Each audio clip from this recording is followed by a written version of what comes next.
रामचंद्र जी की जय।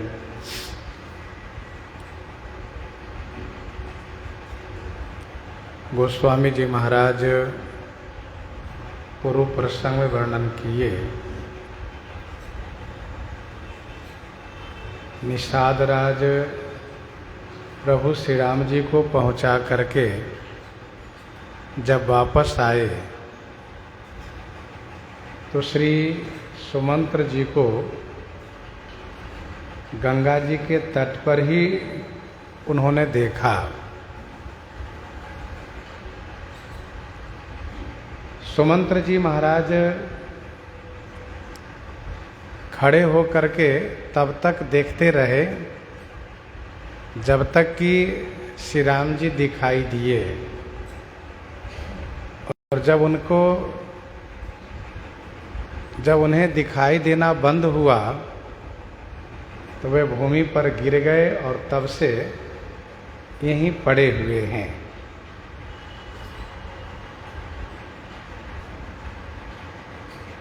निषाद राज इनको अनेक प्रकार से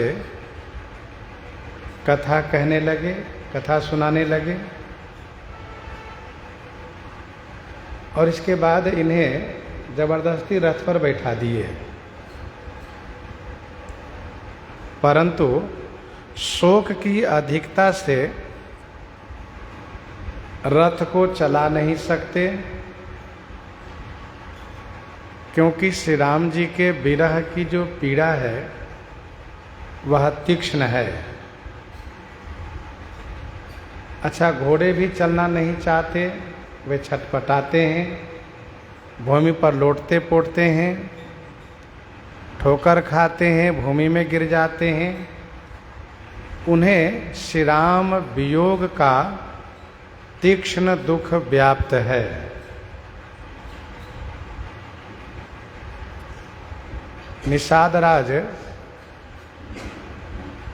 घोड़े और मंत्री की दशा देख करके यह निश्चय किए कि ये लोग श्री अयोध्या जी नहीं पहुंच पाएंगे। तब इन्होंने अपने 4 सुंदर सेवक को बुला करके सारथी श्री सुमंत्र जी के साथ कर दिए। गोह सारथ ही फिर पहुँचाई, बिरह विषाद बरने नहीं जाई, बिरह विषाद बरने नहीं जाई। गुह सारथी ही फिरऊ पहुँचाई, बिरह विषाद बरनी नहीं जाई। गुह निषाद राज सारथी श्री सुमंत्र जी को पहुंचा करके फिरऊ माने लौटे। फिर निषाद राज को श्री राम जी का विरह व्याप गया। इतना विषाद हुआ निषाद राज को कि उसका वर्णन नहीं किया जा सकता। विरह विषाद बरनी नहीं जाई। भक्तमाल में स्वामी श्री प्रियादास जी वर्णन किए हैं 95 और 96 कवित्त में।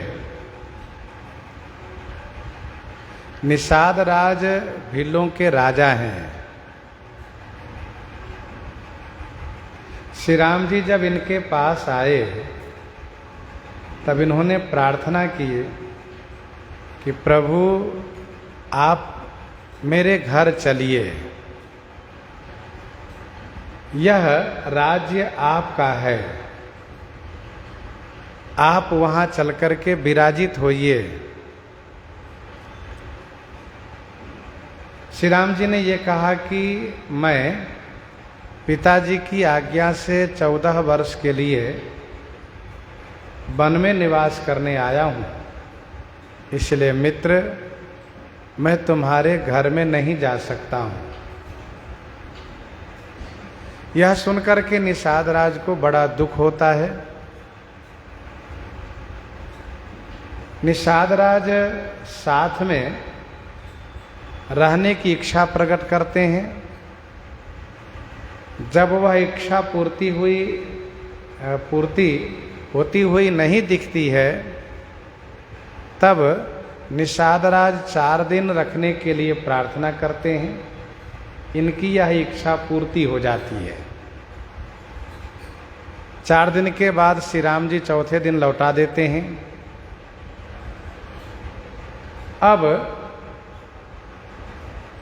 जब श्री सुमंत्र जी को समझा बुझा करके अपने सेवक को साथ दे करके अयोध्या जी के लिए रवाना करा देते हैं, तब इनके मन में श्री राम जी के विरह का विषाद व्याप्त हो जाता है।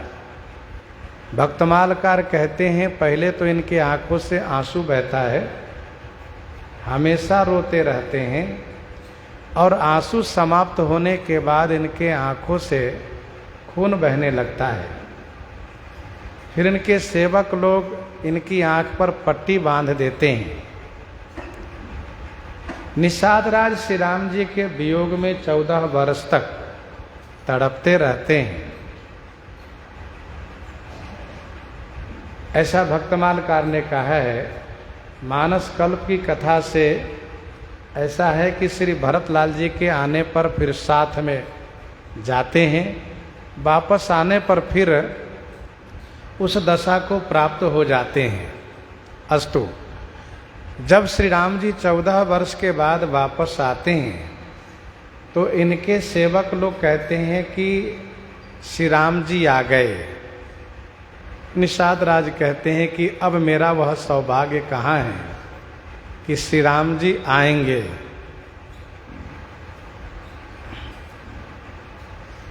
इसी बीच श्री राम जी निषाद राज के पास आते हैं, इनको हृदय से लगाते हैं। श्री राम जी का दिव्य स्पर्श आलिंगन प्राप्त करने से निषाद राज को खुशी प्राप्त होती है। फिर वह आँख की पट्टी खोल करके श्री राम जी को देखते हैं और साथ में अयोध्या जी आते हैं। ऐसा वर्णन है। तो विरह विषाद वर्णि नहीं जाई। और इधर सुमंत्र जी कहा कि चले अवध लेई रथ ही निषादा, हो ही छन मगन विषादा, हो ही छन मगन विषादा, चले अवध लेई रथ ही निषादा। ये चारों निषाद रथ को लेकर के अयोध्या जी की ओर चले हैं। लेकिन इन घोड़ों की दशा देख करके, सुमंत्र जी की दशा देख करके क्षण ही क्षण अर्थात प्रति क्षण विषाद में मगन हो जा रहे हैं, विषादग्रस्त हो जा रहे हैं। चले अवध लेई रथ ही निषादा, हो ही छन मगन विषादा।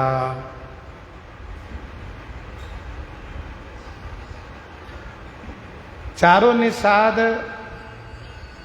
रथ को ठेल करके अयोध्या जी की ओर चल रहे हैं। घोड़े भी व्याकुल हो रहे हैं, सुमंत्र जी भी व्याकुल हो रहे हैं। इसीलिए ये चारों क्षण क्षण में विषादग्रस्त हो जा रहे हैं। फिर भी ये चार हैं, एक दूसरे को सचेत करते हुए और रथ को धक्का देते हुए ठेल करके एक आगे हैं, 3 पीछे हैं, लेकर चल रहे हैं। निषाद राज की दशा गोस्वामी जी ने कही। ये चारों जो रथ को लेकर के चल रहे हैं, इनकी दशा गोस्वामी जी ने कही। अब आगे कहते हैं, सोच सुमंत्र विकल दुख दीना, धिग जीवन रघुबीर विहीना। सोच सुमंत्र विकल दुख दीना, धिग जीवन रघुबीर विहीना। दुख से दीन हो करके, दुख में दीन हो करके व्याकुल हो गए हैं और इसी दशा को प्राप्त करके श्री सुमंत्र जी सोच रहे हैं। दुख दीना, दुख में दीन हो करके, दुख से दीनता को प्राप्त हो करके, विकल होकर के सुमंत्र जी सोच रहे हैं। क्या सोच रहे हैं? रघुबीर विहीना जीवन धिग। रघुबीर विहीना माने रघुबीर के बिना जीवन का धिक्कार है। धिग जीवन रघुबीर विहीना।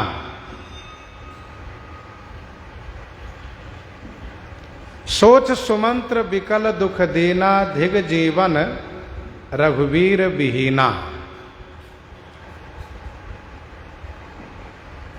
सुमंत्र जी इतने दुखी हैं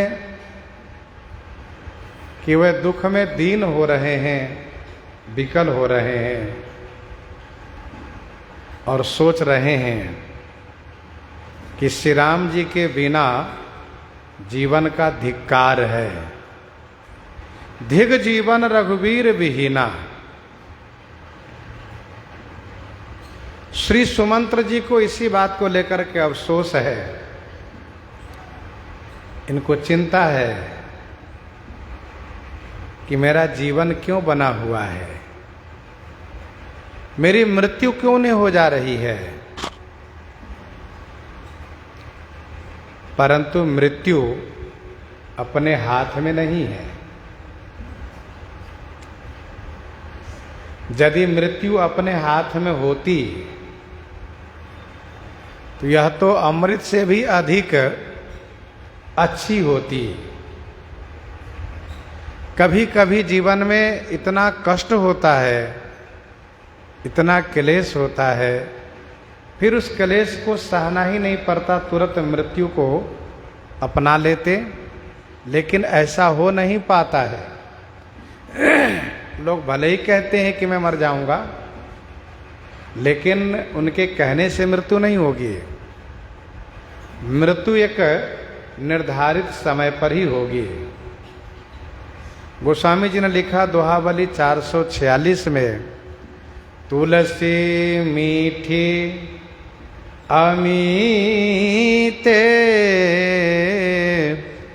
मांग मिले जो मीच। तुलसी मीठी अमीते मांग मिले जो मीच। सुधा सुधा कर समय बिनु कालकूट ते नीच। गोस्वामी जी कहते हैं अमृत से भी अधिक वह स्वादिष्ट है। कौन? मृत्यु। कब? कहाँ मांगने पर प्राप्त हो तब। ये चंद्रमा, ये अमृत यदि समय से न प्राप्त हो तो जहर से भी बदतर है ये। सुमंत्र जी बड़े चिंतित हैं। रहे न अंतहु अधम शरीरो जस न लहे ओ बिछु रत रघुबीरो रहे न अंत हो अधम शरीरो जस न लहे ओ बिछुरत रघुबीरो।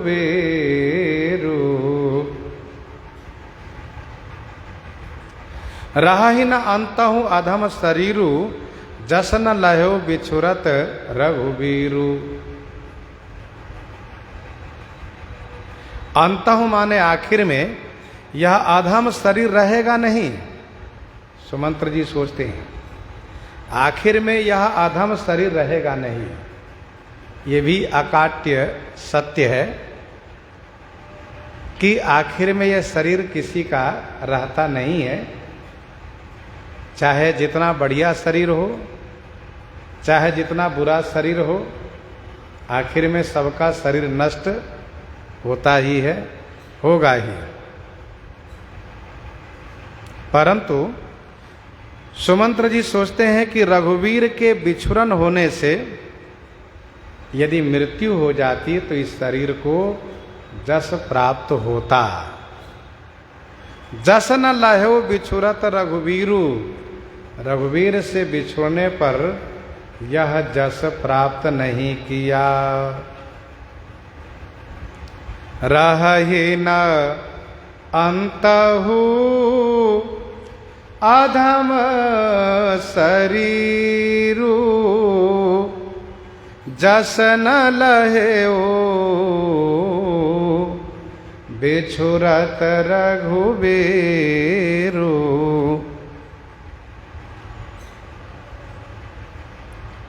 आखिर में यह अधम शरीर रहेगा नहीं। अधम शरीर कहने का भाव यह है, यह चाहे जितना बढ़िया शरीर दिखे लेकिन है यह अधम ही। क्षितिजल पावक गगन समीरा पंच रचित अति अधम शरीरा। यह शरीर अति अधम है। इस शरीर की संरक्षणा ही बहुत अपवित्र वस्तु से प्रारंभ होती है। पंच तत्व से यह निर्मित शरीर है, अति अधम है। तो उत्तम शरीर भी होगा कहाँ? हाँ, भगवान के नित्य धाम में जो नित्य शरीर प्राप्त होता है, दिव्य शरीर प्राप्त होता है भगवान की सेवा के लिए, जैसे कि गिद्ध देह तजि धरि हरि रूपा, यह शरीर उत्तम है। मध्यम शरीर कहा? मध्यम शरीर वह है जो वासनामय है। वासना का जो शरीर है, कारणमय जो शरीर है, यह मध्यम शरीर है। और जो सूक्ष्म शरीर है वह निकृष्ट है। जो सूक्ष्म शरीर है वह निकृष्ट है। और यह जो स्थूल शरीर है हम आपको जो प्राप्त है, यही अधम शरीर है।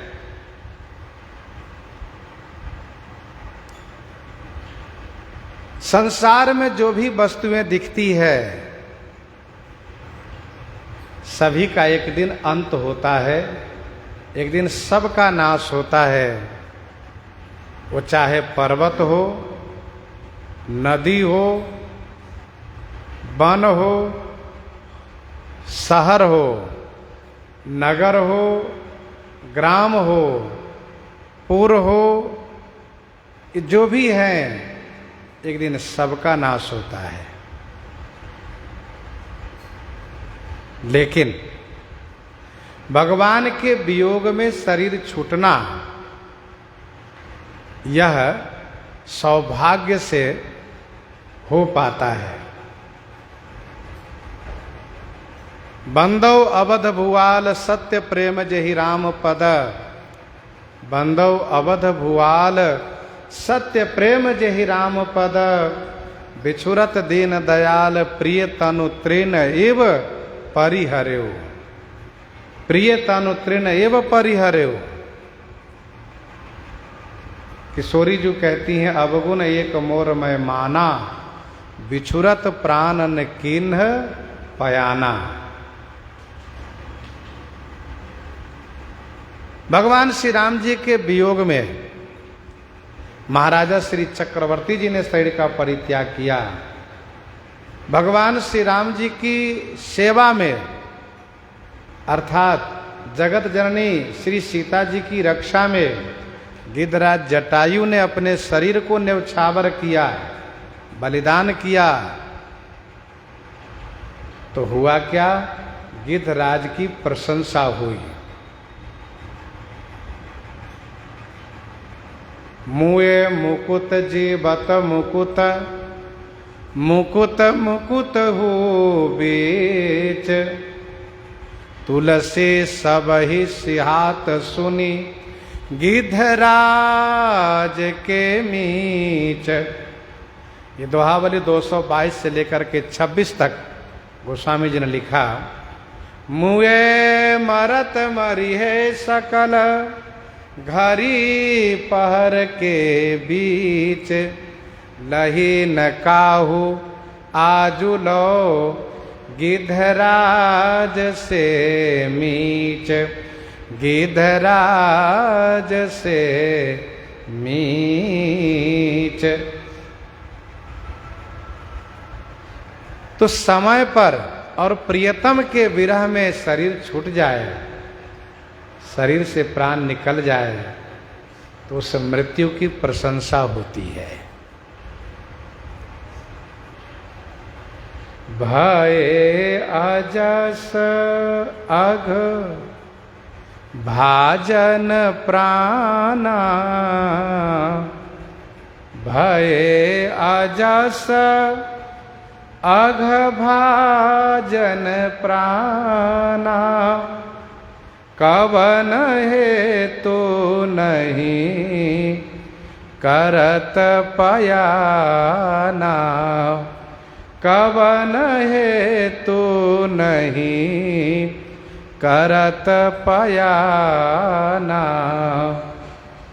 भये अजस अघ भाजन प्राणा। ये प्राण अघ और अजस का भाजन बन गया। भय अजस अघ भाजन प्राणा। अघ और अघ माने पाप और अजस माने अपजस, निंदा का पात्र बन गया। न जाने यह प्राण किस कारण से इस शरीर में बना हुआ है। कवन हेतु नहीं करत पयाना। कवन हेतु माने किस कारण से यह प्रस्थान नहीं करता है।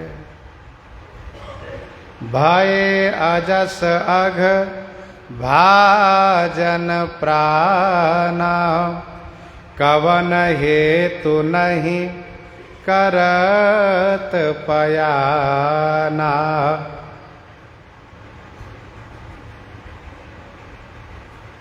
ये पाप और अपजस का पात्र बन गया है।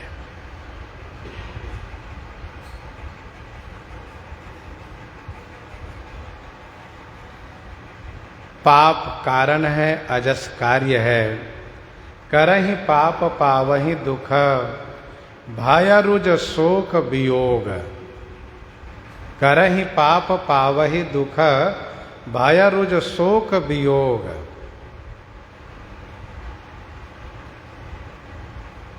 न जाने किस कारण से यह प्रस्थान नहीं करता है।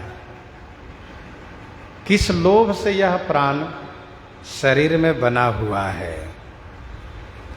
अहह मंद मन अवसर चूका। अहह मंद मन अवसर चूका। अजहू न हृदय होत दोय टूका अजहू न हृदय होत दुई टूका अहह मंद मन अवसर चूका।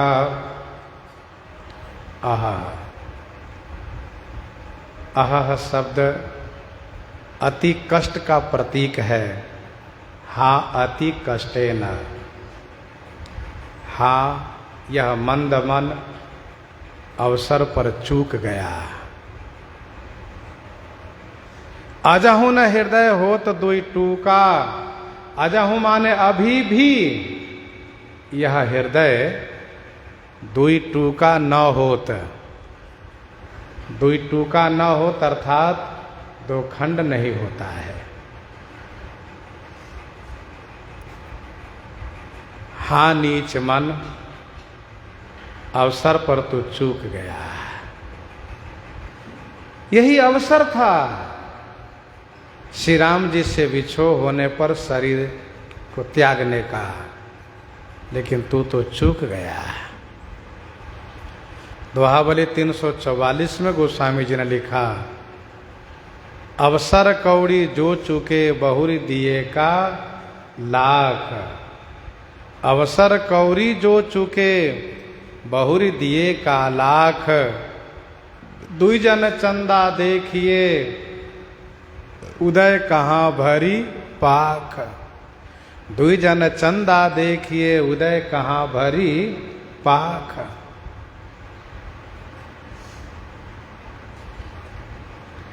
अभी भी यह हृदय दो खंड नहीं हो रहा है। इतना कठोर हृदय। श्री सुमंत्र जी अपने आप को धिक्कारते हैं।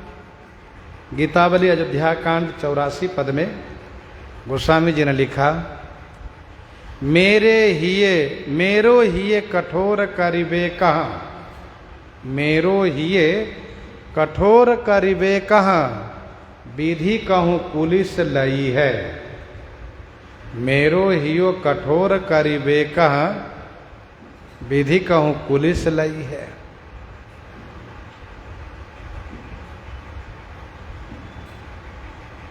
अजहू न हृदय होत दुई टूका,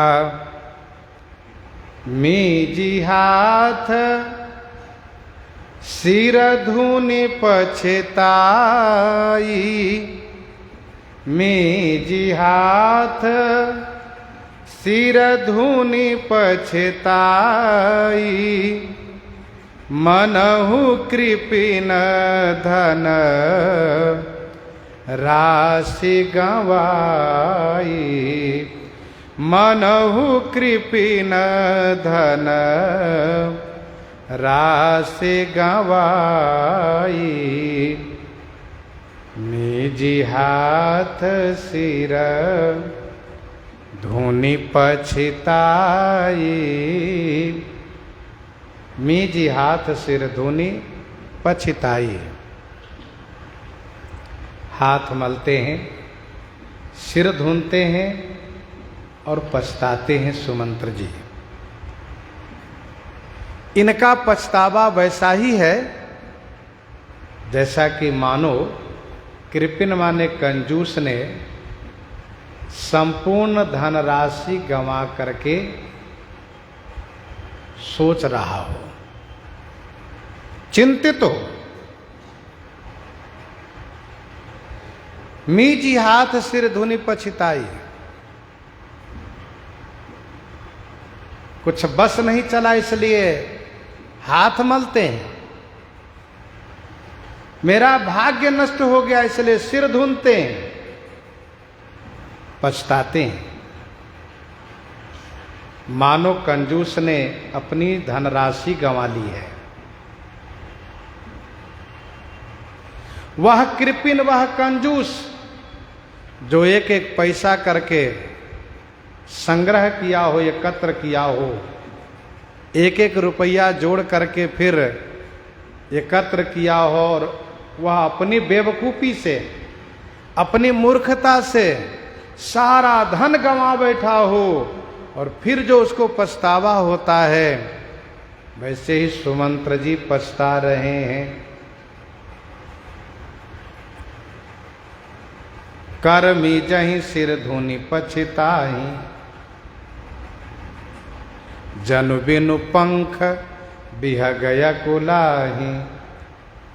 सो परत्र दुख पावई, सो परत्र दुख पावई, सिर धुनि धुनि पछताई। काल ही कर्म ही ईश्वर ही, मिथ्या दोष लगाई, मिथ्या दोष लगाई।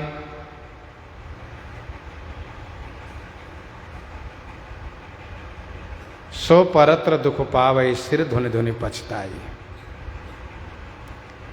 पछताने वाला हाथ मलता है, सिर धुनता है। यहां धनराशि कहने का भाव यह है कि श्री राम जी, श्री लक्ष्मण जी, श्री सियाजू, ये तीन है, इसलिए कहा धनराशि। मेट जाई नहीं राम रजाई, कठिन कर्म गति कछु न बसाई। राम लखन से पद सिरनाई, फिरो बनिक जी में मूर गंवाई। पहले गोस्वामी जी कह चुके हैं। गीतावली अयोध्या कांड 12 पद में गोस्वामी जी ने लिखा, करम चोर नृप पथिक मारी, करम चोर नृप पथिक मारी, मानो राम रतन लय भाग्यो। करम चोर नृप पथिक मारी, मानो राम रतन लय भाग्यो। तो श्री राम जी धन राशि हैं। मीजी हाथ सिर धुनि पछताई, मनहु कृपिन धन राशि गंवाई। कंजूस कहने का भाव, एक व्यक्ति उदार भी होता है, दूसरा एक व्यक्ति सुम होता है, तीसरा एक व्यक्ति दानी भी होता है। उदार उसे कहते हैं जो अपने आप में कम खर्च करते हैं, समाज की सेवा में, देश की सेवा में, राष्ट्र की सेवा में, लोगों की आवश्यकता की पूर्ति करने में सर्वाधिक खर्च करते हैं, ऐसे उदार होते हैं। दानी वह होते हैं जो समय पर दान देते हैं, समय पर दान देते हैं। एक समय निर्धारित उनका होता है, इतने समय तक वो दान करेंगे, इसके बाद नहीं करेंगे, फिर दूसरे दिन दान करेंगे। सुम वह कहलाता है जो स्वयं तो उसका उपयोग करता है, स्वयं खाता है, पहनता है, लेकिन औरों को नहीं देता है। वह स्वयं खाता है, पहनता है, पर औरों को नहीं देता है। औरों की बात में मतलब अपने परिवार को भी नहीं देता है, बस स्वयं अपने आप को खाना पहनना उसको पसंद है, ऐसा सुम कहलाता है। और कृपिन वह कहलाता है कौन, जो न खाता है न खिलाता है, न स्वयं खाता है न दूसरों को खाने देता है, भले ही बर्बाद हो जाए, नष्ट हो जाए, और उसकी चिंता में भले ही वह दुखी हो, लेकिन वह न खाएगा न खिलाएगा। यहाँ पर कृपिन की बात कही गई। वैसे भगवान श्री राम जी रूपी धन कंजूस के धन जैसे हैं। सुनुसठ सदा रंक के धन ज्यों, छिन छिन प्रभु ही संभारही। अच्छा, कंजूस के धन की तरह कहने का मतलब क्या है? इसका मतलब यह है कि जैसे कंजूस धन को संचय करता है, नित्य देखता रहता है और हमेशा उनके संरक्षण में, देख रेख में लगा रहता है, उसका चित्त हमेशा वहीं लगा रहता है, वो देखता रहता है कि 100 का 100 है, कहीं 99 तो नहीं हो गया। वैसे ही भगवान श्री राम जी में मन लगा रहना चाहिए। लोभ है प्रिय जिमी दाम। इसलिए कहा कृपिन धनराशि गंवाई, बिरद बांधी बरबीर कहाई, चले समर जनो सुभट पराई, बिरद बांधी बरबीर कहाई, चले समर जनो सुभट पराई, बिरद बांधी बरबीर कहाई, चले समर जनु सुभट पराई। बिरद बांधी, बिरद बांधी माने बाना बंद हो करके, वर्दी धारण करके, वीरों का बाना धारण करके, वीरोचित पोशाक धारण करके, बरबीर कहाई, बर माने श्रेष्ठ वीर कहला करके समर में गया हो, युद्ध में गया हो, और वहां योद्धाओं को देख करके पराई माने वह भाग चला हो, और भागने से जैसी उसकी हंसी होती है, उनको ग्लानि होती है, उन्हें कष्ट होता है, वही दशा सुमंत्र जी को प्राप्त है।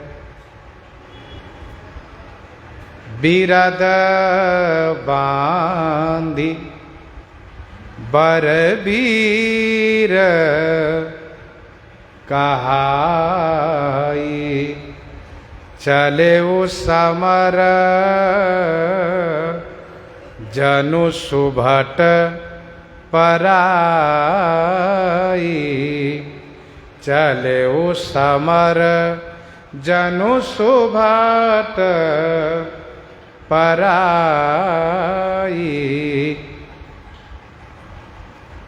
बिरद बांधी बरबीर कहाई, चलो समर जनु सुभट पराई।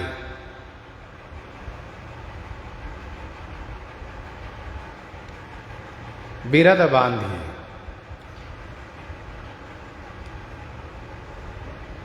बाना बंद हो करके, श्रेष्ठ वीर कहला करके युद्ध में जा करके और वहां से भाग लिया हो, तो उसको बड़ी ग्लानि होती है कि हम वहां पर वीर गति को प्राप्त क्यों न हो गए, क्यों भाग आए।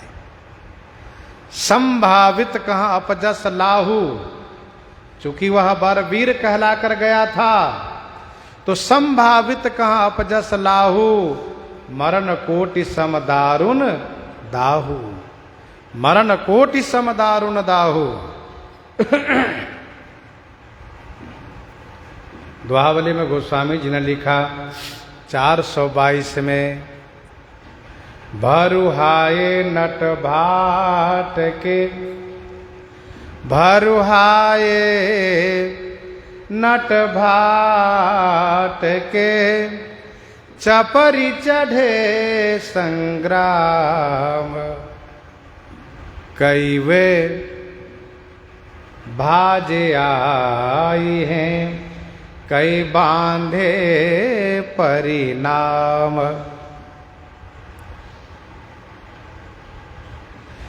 जिसमें स्वयं का आत्मबल न हो, पौरुष न हो, हृदय मजबूत न हो, और उसे यदि कोई नट भाट उकसावें, उत्तेजित करें कि तुम्हारे पिताजी इतने बड़े वीर थे, तुम भी वीर हो, तुम अपनी वीरता को जगाओ, चलो, और क्यों नहीं लड़ सकते हो, अवश्य लड़ सकते हो, तुम बड़े बलवान हो, बुद्धिमान हो। अब उनको उकसा दिए, उत्तेजित कर दिए, वह युद्ध के लिए चल दिए।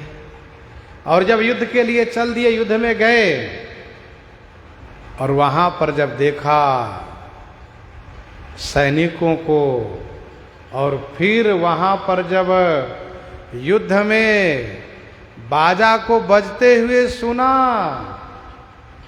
तो इनका हृदय विदीर्ण होने लगा। सुन कादर उर्जा ही दरारा,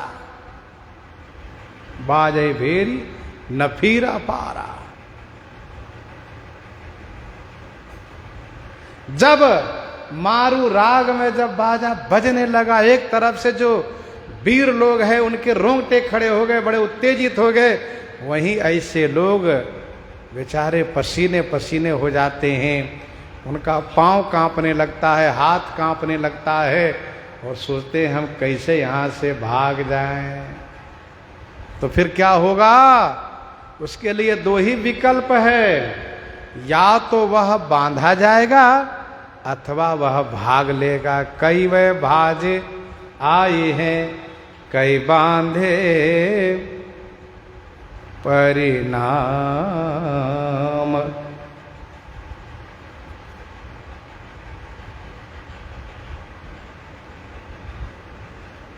एक इतिहास ऐसा है कि इसमें कुछ इसी तरह का दृश्य बना, और वो इतिहास है महाभारत से जुड़ा हुआ, महाभारत के युद्ध से जुड़ा हुआ है।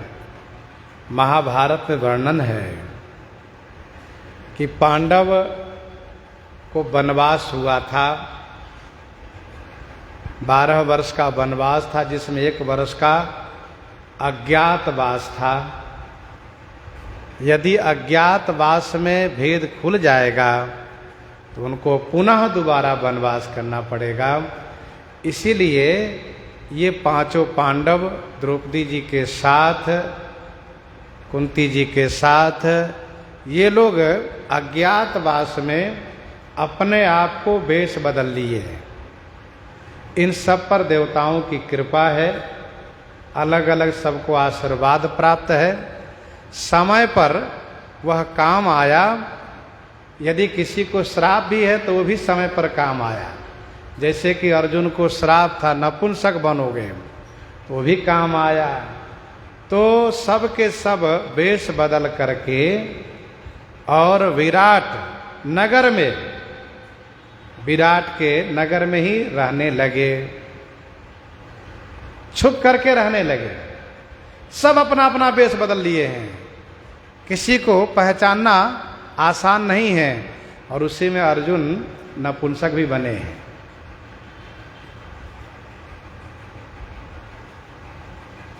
छुपे हुए हैं।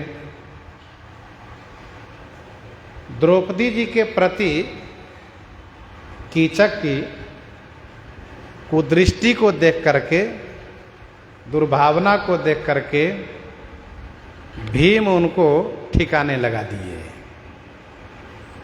अर्थात भीम उनको समाप्त कर दिए। कौरव दल के एक एक लोग इस बात को जानने के लिए परेशान है कि ये लोग छुपे कहाँ, पाताल में छुप गए कि आकाश में छुप गए, कहाँ चले गए। सब जगह खोज रहे हैं लेकिन कहीं पता नहीं चल पा रहा है। लेकिन कीचक की मृत्यु से इन लोगों ने अनुमान लगाया कि भीम यही है, और भीम है तो उनके सभी भाई हैं, सब इसी आसपास में हैं। अब इसको पता कैसे लगाया जाए कि भीम यही है, अर्जुन यही है, नकुल सहदेव यही है, युधिष्ठिर यही है, द्रौपदी यही है, कैसे जाना जाएगा? तब क्या करना चाहिए? तो कौरव दल के लोगों ने, कौरव दल ने विराट के गौओं को अपहरण कर लिया, गौओं को अपहरण कर लिया। अब विराट नगर के जो युवराज है उत्तर कुमार, उसको लोगों ने उकसाया। तो उत्तर कुमार यही कह रहा है कि मेरे पास सारथी नहीं है, यदि सारथी होता तो मैं गौओं को बचा लेता, गौओं को उन लोगों से मुक्त करा लेता और उनको गौओं के हरने का जवाब भी देता। अर्जुन इस बात को सुन रहे हैं। अर्जुन है आधा नारी आधा पुरुष के रूप में। तो इस बात को द्रौपदी जी को लगा कि ये बढ़िया मौका है, और चूंकि अज्ञात वनवास का समय भी पूरा हो चुका है, 12 वर्ष का समय पूरा हो चुका है, लेकिन इसलिए ज़्यादा लगा रहे हैं समय, जिससे बाद में वो लोग कुचक्र न रचें, इसलिए कुछ समय ज़्यादा बिता रहे हैं। लेकिन अब परिस्थिति ऐसी आ गई कि प्रकट होना अनिवार्य हो गया। तो श्री द्रौपदी जी ने उत्तर कुमार से कहा कि सुनो, तुम अपने गुरु जी से कहो वे सारथी का काम करें। उत्तर कुमार ने कहा, ये हमारे गुरु जी सारथी काम कैसे करेंगे? ये तो न नारिये हैं न पुरुष ही हैं, बीच वाले हैं, नपुंसक हैं, तो ये सारथी काम कैसे करेंगे? उसके लिए तो भाई मजबूत होना चाहिए, और जितना मजबूत सारथी होता है रथी को उतना ही अधिक बल मिलता है। द्रौपदी जी ने कहा, फिर भी आप उनको सारथी बना लो तो अवश्य विजयी हो जाओगे, मेरी बात मानो। द्रौपदी जी ने जब उन्हें कहा बार बार, उत्तर कुमार ने श्री अर्जुन से कहा, जब वह बिड़ह नला के वेश में है, बिड़ह नला के वेश में है। अच्छा, पांचों भाई पांडव भी अपना नाम रूप दोनों बदले हुए हैं, सबका नाम भी अलग है, रूप भी अलग है। धर्मराज जी का आशीर्वाद है कि आप वेश बदल के रहोगे तो कोई पहचानेगा ही नहीं, इसलिए कोई पहचान भी नहीं पा रहे हैं। अर्जुन तैयार हुए, कहा ठीक है चलो, लेकिन एक शर्त है मेरा। कहा क्या शर्त है? कहा युद्ध में जाने के बाद वहां से पीछे मुड़ोगे नहीं, पीठ नहीं दिखाओगे, तब मैं सारथी का काम करूंगी। उत्तर कुमार ने कहा, क्या बात आप करते हैं बताओ, हम भला युद्ध में पीठ दिखाएंगे? उन सब को सीने को छन्नी कर देंगे, उन सब को दंडित करेंगे। तो अर्जुन मन ही मन सोच रहे हैं, क्या करोगे तो वक्त बताएगा। ठीक है, हम भागेंगे नहीं युद्ध से, इस शर्त पर अर्जुन सारथी होते हैं, उत्तर कुमार रथी होते हैं। अब रथ को लेकर के जब मैदान की ओर अग्रसर हुए तो कौरव दल के सैनिकों ने देखा, अरे ये तो हिजरा सारथी है, अब ये रथी है, क्या करेंगे? उत्तर कुमार की दृष्टि पड़ी उधर के सैनिकों पर, तो इनका पांव कांपने लगा, पसीने पसीने हो गए, और ये बार बार कह रहे, रथ को रोको, रथ को रोको, रथ को रोको। लेकिन अर्जुन जी रथ को भगाए जा रहे हैं। आखिर में कहा, रथ को नहीं रोकोगे तो मैं जा रहा हूं। ऐसा कह करके जैसे रथ से कूदना चाहा, वैसे अर्जुन ने हाथ पकड़ लिया, नहीं जा सकते हो। क्यों? क्या तुम चाहते हो मर जाए? कहा नहीं, लेकिन तुम जा भी नहीं सकते क्योंकि शर्त है, युद्ध से भागोगे नहीं। कहा इतनी बड़ी सेना के सामने हम नहीं ठहर पाएंगे, अब हम अपनी जान बचाना चाहते हैं, हमें प्राण प्रिय है। कहा वो बात नहीं चलेगी, शर्त है भागोगे नहीं। तो उत्तर कुमार ने कहा कि जानबूझ करके मृत्यु के मुंह में अपने आप को झोंकना ये कोई बुद्धिमानी थोड़े न है, मर जाना ये कोई अच्छी बात थोड़े न है, समय का इंतजार करें। तब अर्जुन जी ने कहा, अब तुम चिंता मत करो, मैं अर्जुन हूं और तुम भागोगे नहीं, और युद्ध अब मैं करूंगा। तो उत्तर कुमार ने कहा कि आप अर्जुन हैं, क्या प्रमाण है? इन्होंने अपना 10 नाम बताए हैं। फिर शमी के वृक्ष पर इनका धनुष बाण रखा था, उनको मंगाया है। धनुष पर डोरी चढ़ा करके बाण संधान किया है, भूमि में बाण मारा है, गंगा जल प्रकट हुआ है, उसमें अर्जुन स्नान किए हैं। स्नानोपरांत अपने स्वस्वरूप में आए हैं, अपना वह कवच आदि और तारकस धनुष बाण सब धारण करके एक वीर पुरुष के रूप में खड़े हुए हैं। तब तक वे लोग क्या कर रहे थे? कौरव दल के लोग तब तक क्या कर रहे थे? क्या कर रहे थे? कहा तब तक वो लोग तमाशा ही देख रहे हैं, ये क्या हो रहा है। एक भाग रहे हैं, एक रोक रहे हैं, और फिर वो भागने नहीं दे रहे हैं, और ये धनुष बाण ला रहे हैं, ये नहा रहे हैं। जब अर्जुन जी अपने वेश में आए तब सबने पहचाना ये तो अर्जुन है। और महाभारत में ऐसा वर्णन है, स्वर्गारोहण काल में युधिष्ठिर जी ने भीम को यह कहा है कि अर्जुन एक ही दिन केवल अपनी पूरी शक्ति को प्रकट किया है, पूरे बल को प्रकट किया है, नहीं तो हमेशा अपने बल को छुपाता रहा है। यदि अर्जुन यदि चाहता तो अकेले ही सबको मार डालता, इतना उसके पास सामर्थ्य था, लेकिन वह अपने बल को हमेशा छुपाता था। केवल एक दिन अपना पूरा बल दिखाया। कब? यही जब विराट नगर का गौ हरण हुआ था, गौ की रक्षा के लिए। अब अर्जुन जी एक बाण का प्रयोग किए, जिसका नाम है सम्मोहन बाण। वह बाण सब पर छोड़ दिए। परिणाम यह हुआ कि सब जड़वत हो गए, सब इनकी ओर टुकुर टुकुर देख रहे हैं। किसी का ना हाथ चल रहा है, ना पांव चल रहा है, सब खड़े हैं। तब अर्जुन ने कहा उत्तर कुमार से, एक काम करोगे तुम? कहा क्या? अब तुम जाकर के सबका मुकुट उतार के ले आओ। कहा बाप रे, मैं मुकुट उतारने जाऊं?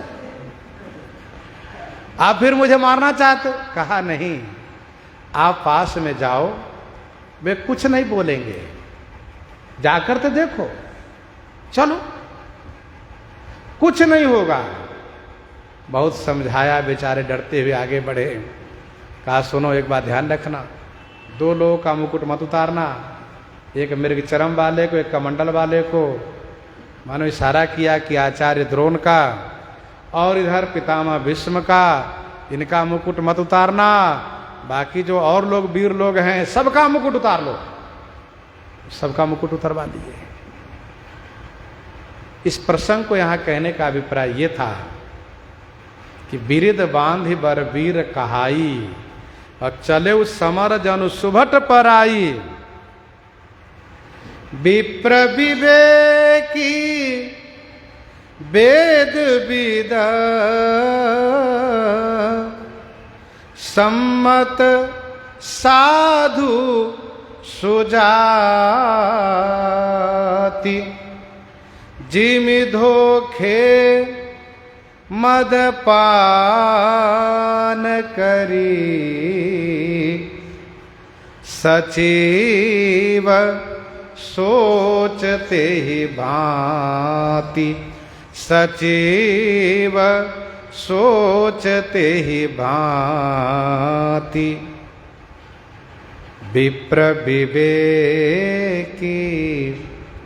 वेद विद, जो विप्र विवेकी माने ज्ञानवान है, वेद विद माने वेद के ज्ञाता हैं, वेदवेत्ता हैं, सम्मत साधु, साधु सम्मत में रहने वाले हैं, अर्थात साधु वाला आचरण करते हैं। सुजाति माने श्रेष्ठ ब्राह्मण है, सुजाति माने श्रेष्ठ ब्राह्मण है। ध्यान दीजिएगा, चारों वर्ण में उत्तम मध्यम सामान्य होते हैं। ब्राह्मण हो, चाहे क्षत्रिय हो, चाहे वैश्य हो या शूद्र हो, उसमें भी श्रेष्ठ हैं, मध्यम है और सामान्य है। विवाह शादी में इन सब बातों को ध्यान रखते हैं लोग। ब्राह्मण ब्राह्मण में, क्षत्रिय क्षत्रिय में, वैश्य वैश्य में, शूद्र शूद्र में, इन बातों को ध्यान जरूर रखते हैं।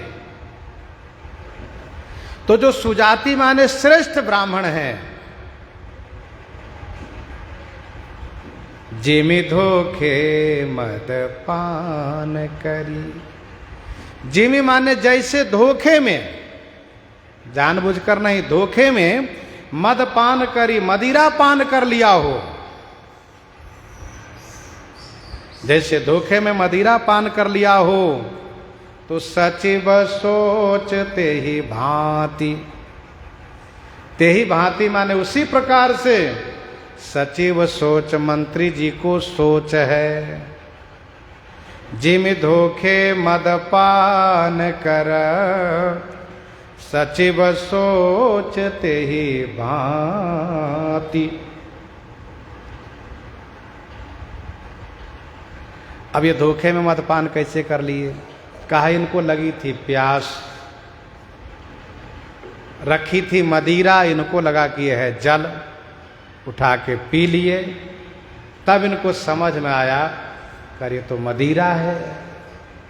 फिर उनको बड़ी ग्लानि होती है, क्योंकि मदिरा पीना निषेध है, वर्जित है। और फिर जो विवेकी ब्राह्मण हैं, ज्ञानवान हैं, वेदवेत्ता हैं, साधु के समान आचरण वाले हैं, सुजाति ब्राह्मण हैं, वो धोखे में मदपान उनसे हो गया, इसलिए वे बड़े चिंतित होते हैं। वैसे सुमंत्र जी चिंतित हैं।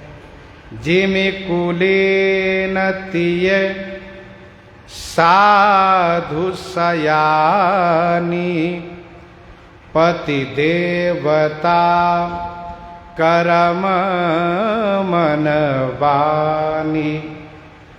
जिमि कुलीन तिय साधु सयानी, पति देवता